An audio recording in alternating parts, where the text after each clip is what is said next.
Ito po yung in-order natin sa Shopee na Oreshare Power Bank 20,000 mAh sa halagang 899.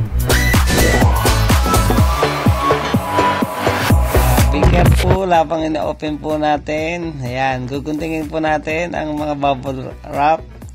Ayan, dahan-dahan po natin bubuksan. Okay, yan na po. Habang ino-open natin, titingnan natin kung okay po. Yan. Nakasil pa po siya. Ginanting uli. Okay, yan na yung in-order nating power bank na Oreshare.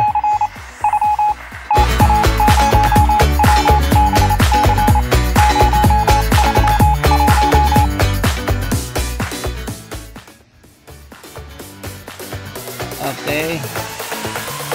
Kulay purple. Ay, kasama na po siyang type C na connector, pero wala po siyang charger. Walang adapter. Yan. Okay na po.